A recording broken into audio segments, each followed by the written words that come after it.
This episode of Own the Grey is brought to you by I Am. Discover your unique talents, realize your potential, and align to your path. Take the first step to uncover your life purpose by visiting debrajones.ca/courses.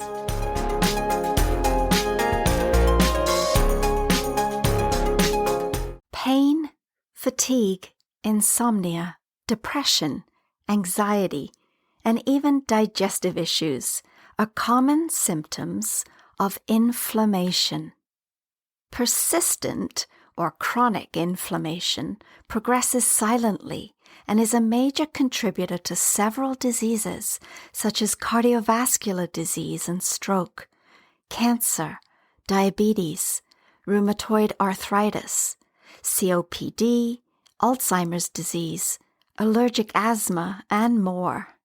Well, the good news is that awareness and education just might save your life, so you'll want to listen to this episode. Welcome to Own the Grey, a podcast to dispel the notion that aging is undesirable and setting new, positive attitudes. I'm Deborah Jones, and I believe you can be vibrant and healthy throughout the best years of your life. You may have listened to my next guest when he joined us in episode 5 about exercise, or episode 11 about sleep. He is a fitness and nutrition expert, a personal trainer with over 20 years' experience in helping people get and stay healthy. Today, he's here to educate us on ways to reduce or even eliminate inflammation in our body. Welcome back, Jody Boynton. Deborah, so great to be back. Lovely to see you as always. So today we're going to be talking about a subject that I think has a lot of mystery about it. But I think after today, we might see that it isn't actually that mysterious. It's about what happens inside our body. And I notice sometimes after I've eaten certain foods, or sometimes I don't even make that connection, I notice that my body starts to bloat. It starts to feel full and uncomfortable. And I did a little bit of research on what that might be.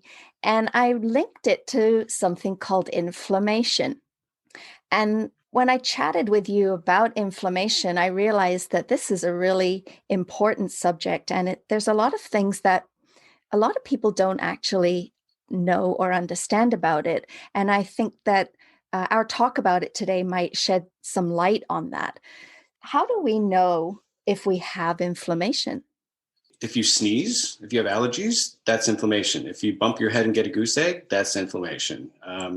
Can be linked to things like cardiovascular disease, metabolic syndrome, or diabetes, rheumatoid arthritis. All those are inflammation in the body, but it's just our body's reacting to something it's being exposed to in an attempt to keep us safe or protect us from something. But it's reacting in a way that's impacting us negatively. And so are there certain things that can cause inflammation? Well, the most obvious thing is if you're exposed to pollen and you sneeze, that's our body's trying to get rid of a toxin or what it perceives as a threat that we've been exposed to. So we sneeze. That's our body's way of trying to expel it. If you're looking at something a little more less obvious, something like IBS, irritable bowel syndrome, could be just because we're chronically eating a food that we're exposed to and it's upsetting our gastrointestinal tract, causing that bloating and swelling and pain. Rheumatoid arthritis, it could be just from a chronic exposure of something that our body's reacting to as an immune response that's affecting our tissues. So our body reacts to something that it comes in contact with, whether it's something we eat or whether it's in our environment. All sorts of things can affect it. Like obvious ones would be like smoking, alcohol, or too much alcohol, a little bit so, right? But things like obesity, it promotes an inflammatory state in our body. Chronic stress, high cortisol all the time, puts us in our body in a hyper alert state. So it's ready to react to something. So it's I don't want to say it's hyper allergic, but it's over vigilant. So it will overreact to something when we're exposed to it. Things like high insulin or chronic high sugar in our body is also very pro-inflammatory. And there's many different kinds of inflammatory markers. There's all sorts of chemicals based on what's going on, like cytokines or our white blood cells, and just a whole complex system. And it might not be everything that's turned on at the same time, but it might be one or a few other things. Let's clarify that. Our body has a myriad of inflammatory responses it can do in order to keep us safe. So depending on what we're exposed to, it will trigger a certain response within our cells. If it's a short-term thing like a allergen, a sneeze, then it kind of clears that up. But if it's something that's chronic, like a chronic high sugar, or if it's a chronic exposure, it's just like a low-level inflammatory background in our body. And it should kind of come on and go off again. It should come back to normal. It's like having your foot on the gas all the time, even though you're neutral. It doesn't really need to be on, but because we're chronically exposed to it, our body is always in that pro-inflammatory state. So when we talked on another episode about fight or flight, and how we can turn that on and it can stay on and deplete us, it's the same thing with inflammation. So if the body is continuously inflamed, it's not in balance and it's not calm, and that's going to affect our life in lots of different ways, wouldn't you say? Our body has an opportunity to react to something in a pro-inflammatory or anti-inflammatory way. So our cells aren't geared only into the pro-inflammatory. Depending on the environment that it's in, it can actually reduce inflammation. Because if you have a fever, if you get a virus or something, our body is going to be in an inflamed state. But once the threat reduces, our body's going to bring things back into balance. But if you're insulin insensitive and you're chronically eating a higher sugar, higher carbohydrate diet, the body never really gets that chance to come back into balance because it's always producing that inflammation. So you talked about a pro-inflammatory diet, meaning the things that cause inflammation. What kinds of things would we be eating that might cause inflammation? High sugar it produces that high insulin spike, and it always causes kind of inflammation as our body reacts with that, because high sugar in our blood system is not where the body wants to be. It wants to be kind of a lower or neutral. So it sees this as a threat. So that's always a high inflammatory situation. Omega-6 fats, like the fats found in olive oil, feedlot meat, so high red meat with lots of fat in it, things like canola oil, safflower oil, cotton oil. All those are a type of saturated fat that is inflammatory, but they're also a type of fat that our body uses as building blocks to make our cells. So this is a big one. So our cells can be made with omega-6 and omega-3s, but if it doesn't have enough omega-3s, which are a lower saturated fat, our body will use the omega-6 to give us some structure and build the cells. But those omega-6s are geared more towards inflammation. So it's like building a machine that's going to overreact.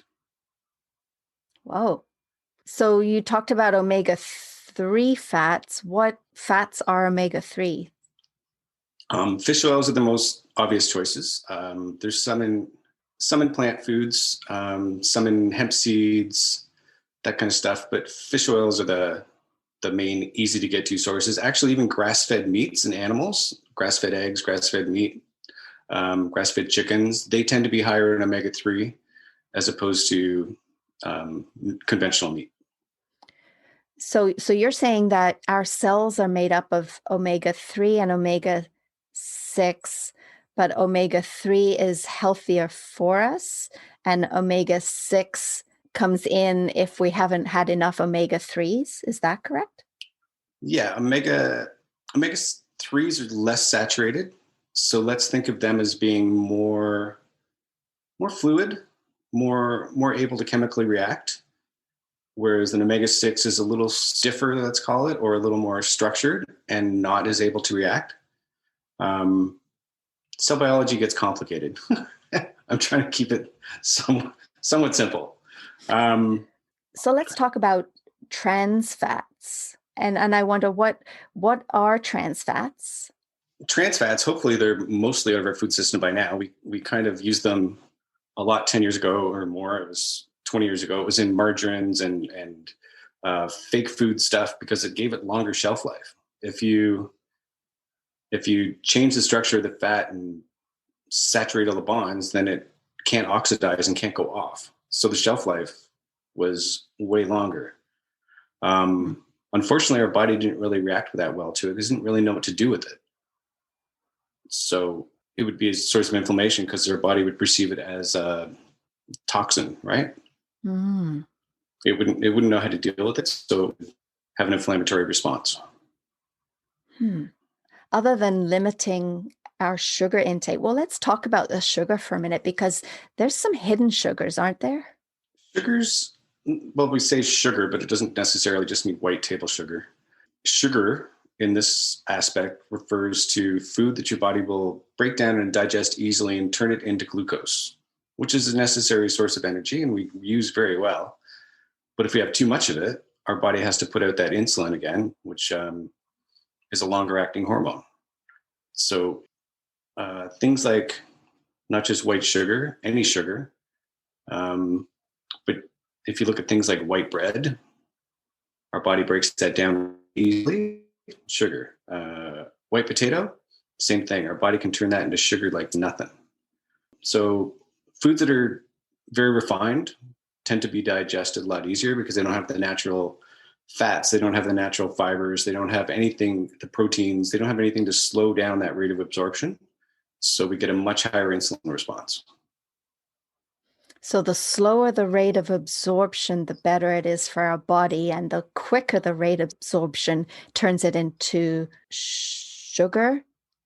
Yeah, well, if you think of eating like a piece of sweet potato or eating a marshmallow, right? The same volume, your body's going to, because the sweet potato still has all the fiber and all the minerals and everything to it, it's going to take a lot longer for your body to kind of break that down. So it's going to go into your bloodstream a lot shorter.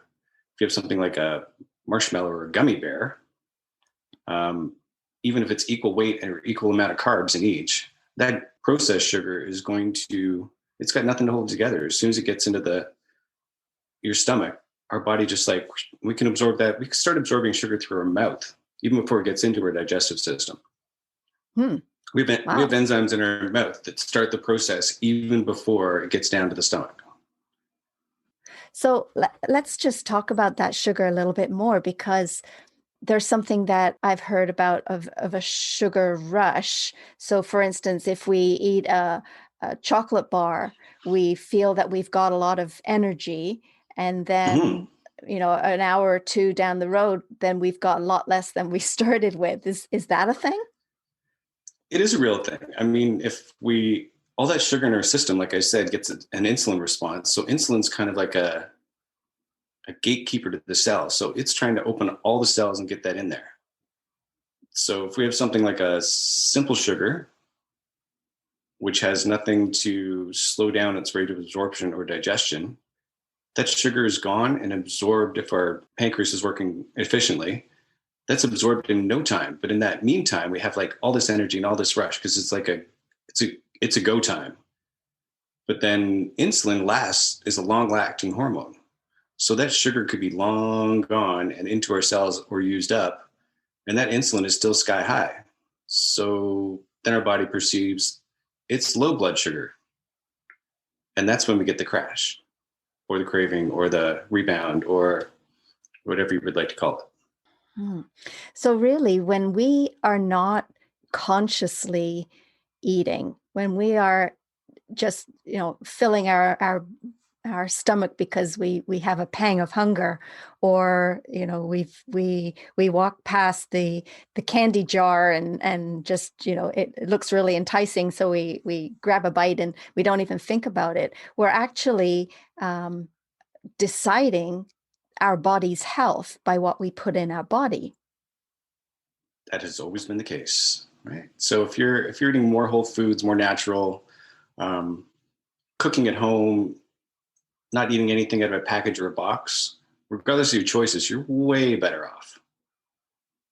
If it still looks like the original food before you cook it or deal with it, it's a good food choice, essentially, in my book. If you're opening a package, if you're opening a takeout thing, if you're popping the lid off something, that's a processed food. So chances are your sugar exposure is going to be a lot higher. If we do change our way of eating and we do lessen the sugar, lessen the processed grain foods that turn into sugar, and lower our fat and I assume salt intake. Salt we didn't talk about, but I would think that that can contribute to the imbalance as well. If we do change that, are we likely to see changes right away? So for noticing a difference in inflammation, it's going to depend on where that is occurring in your body.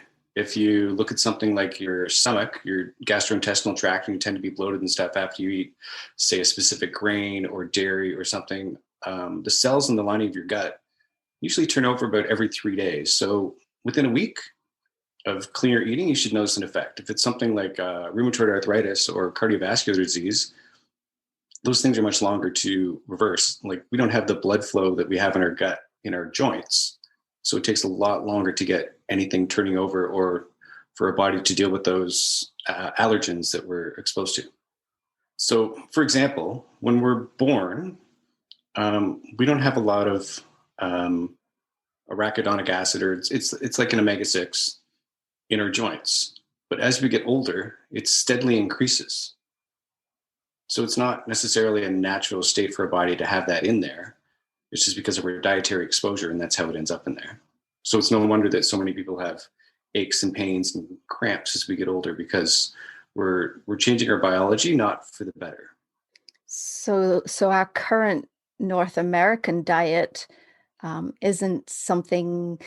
I mean, if we think about how our ancestors, well, when we were cavemen, here we go again with that story.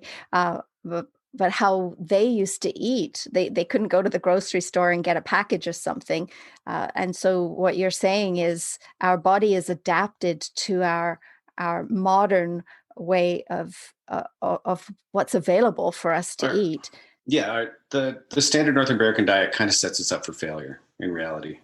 Now, I'm not saying everybody. Hopefully, most people are making better choices in this. But the studies are showing that 60% of the calories in the North American diet come from either flour, sugar, or those omega-6 fats or refined seed oils. Add another 10% in dairy and 20% meat. That leaves only 10% for fruits, vegetables, nuts, whole grains, legumes, healthier choices. So we're 90% inflammatory and only 10% anti-inflammatory in a North American diet. Whoa. And I've heard about the Mediterranean diet being a better diet. Do you have an opinion on that? Mediterranean diet's great. It promotes more healthier fats, more fish, definitely more vegetables. It's got a lot of anti-inflammatory stuff in there. And if you do a more ketogenic or reduced carb Mediterranean diet, your inflammation markers go way, way, way down. There was a TV program that I watched, and I think it was in Italy. There was a town that had some very old people, like in over the Food, 100 mark.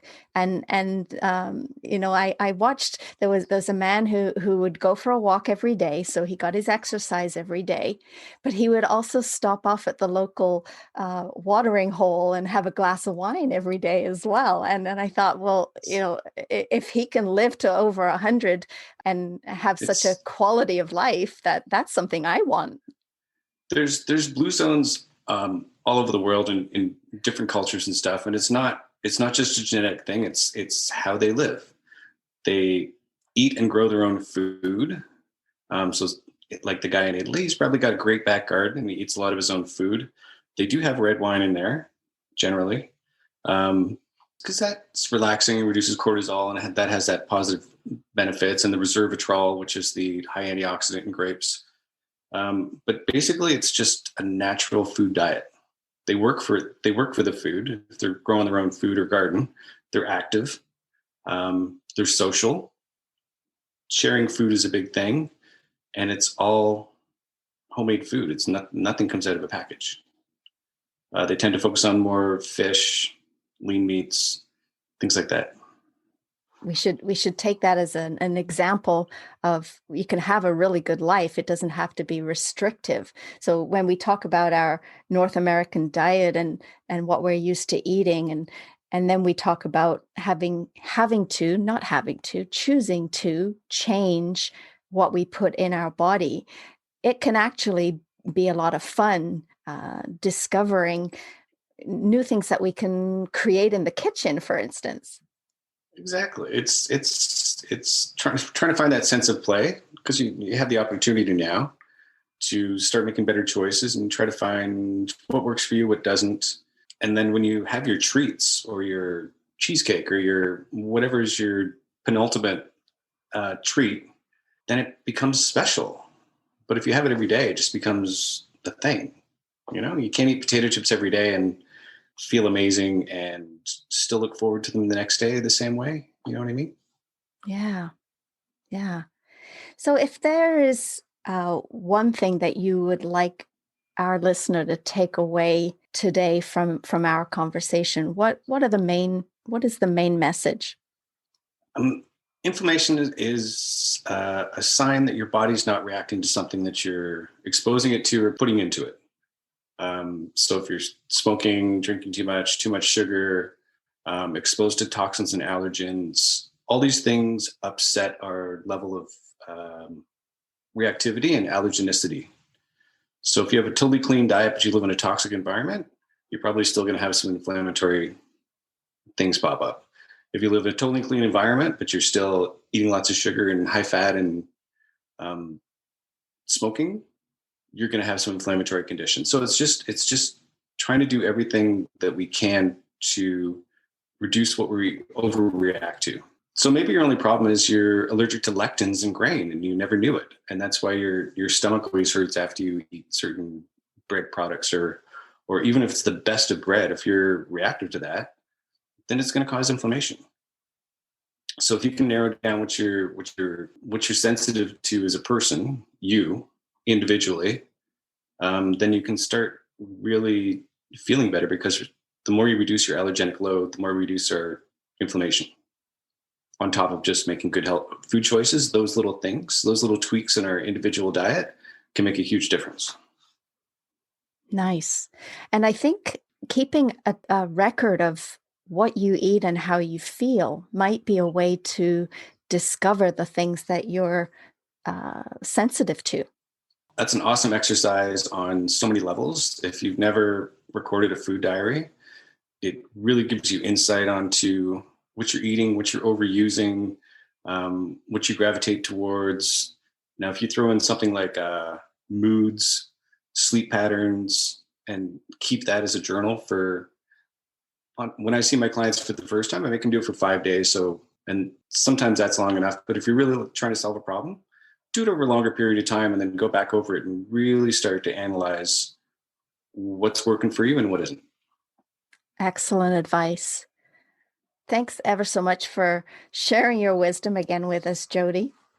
Always happy to see you, and I love doing it. So I hope to see you again. I'm sure we'll find some other topics that we can talk about. Excellent. Look forward to it.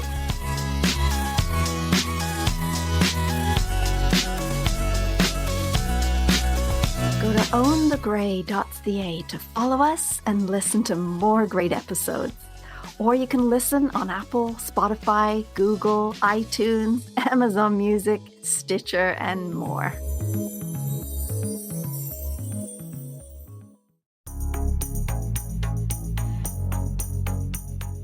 This episode of Own the Gray is brought to you by I Am. Discover your unique talents, realize your potential, and align to your path. Take the first step to uncover your life purpose by visiting debrajones.ca/courses.